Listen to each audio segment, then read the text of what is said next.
Project Management, Chapter 5. So in Chapter 5, we talk about estimating the cost and time of doing a project. So we're going to forecast or give approximates for the time and cost of completing projects.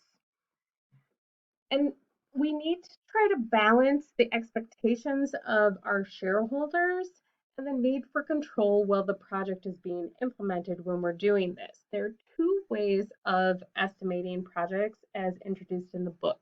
The first way is top-down or macro estimates. So these are from top management, use group consensus, or have a type of mathematical relationship, such as we use the cost from similar projects to help us inform our decisions. And then the bottom up estimates, where we look at the actual work being done and we ask the people who are assigned those work tasks what they estimate the cost of doing those projects in. So why is estimating time and cost important? Well, it helps us establish a budget for how much we're going to charge people. It helps us schedule work.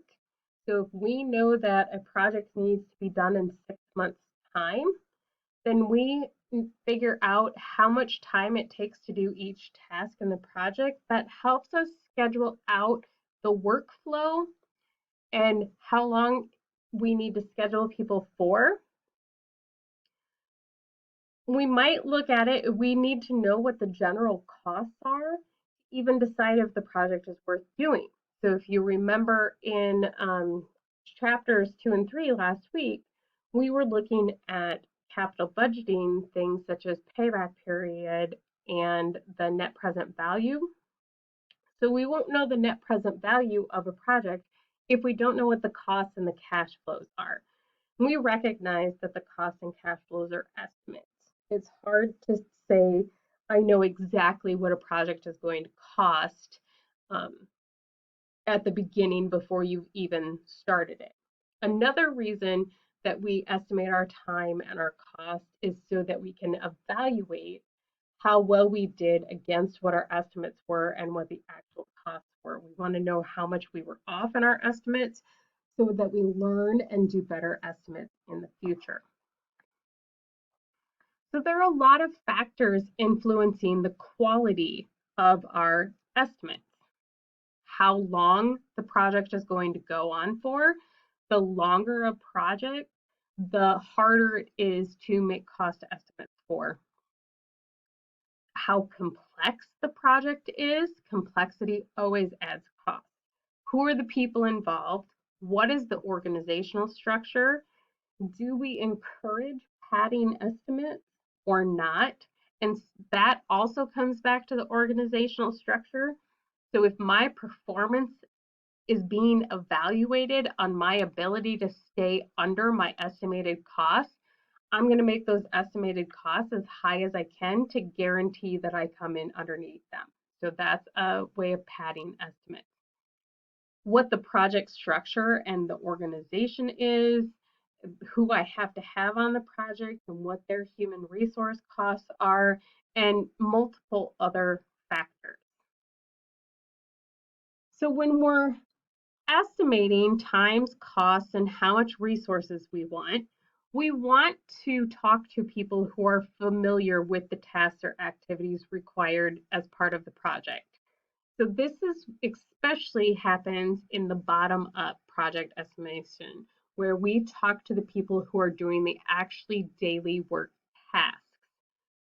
Another thing that we can do is ask several people to make estimates. So then we get ballpark figures or ranges. We also make our estimates based on normal conditions. So what would this project take under our normal conditions, our normal level of resources?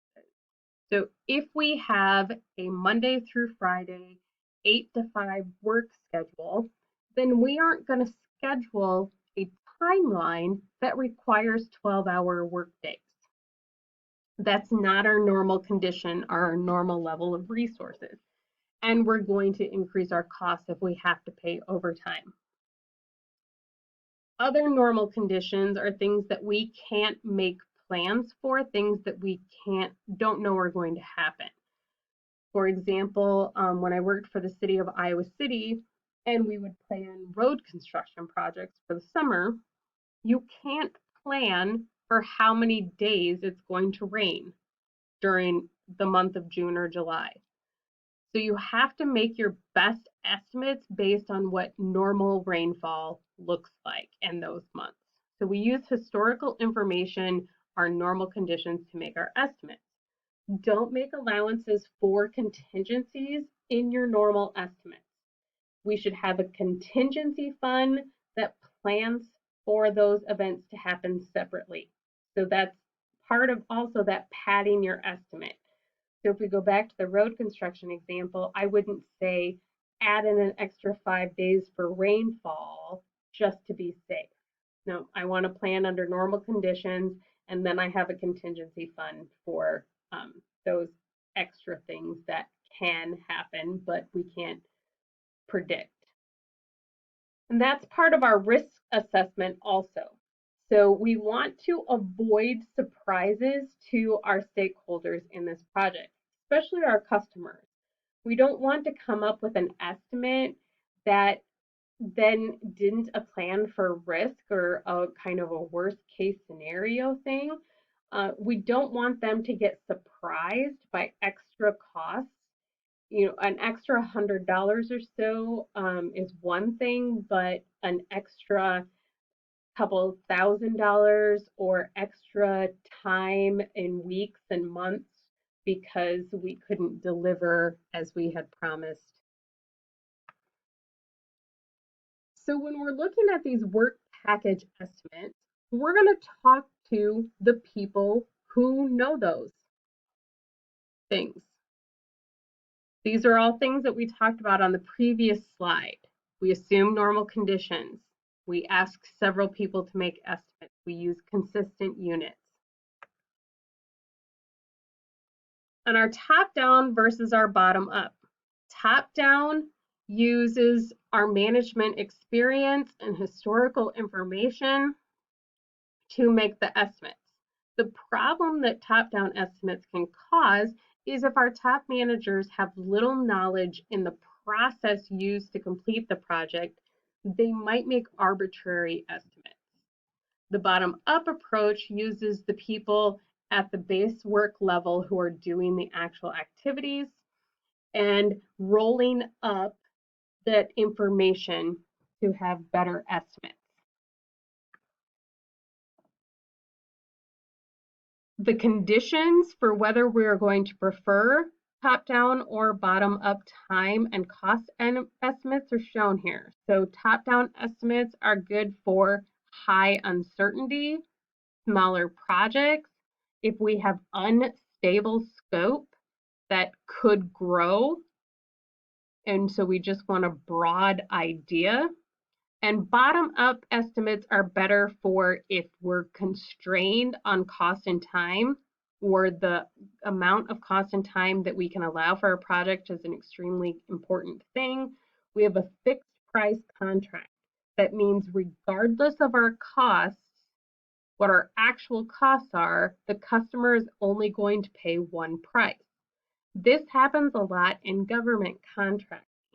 So if the government contracts out for a bid and we agree to a price, that is the price we're going to get paid, regardless of what our information or what our costs actually are. So we're going to make rough top-down estimates. Then we develop our work plan and make bottom-up estimates. We develop schedules and budgets about how that project could be. We might have some contingency issues in there. Well, what if this happens or what if this happens? So we'll have one or two contingencies. And then we look at the differences between the top down and the bottom up and we reconcile them. So where did they agree? Where are they the most off? and where can we get them to come together?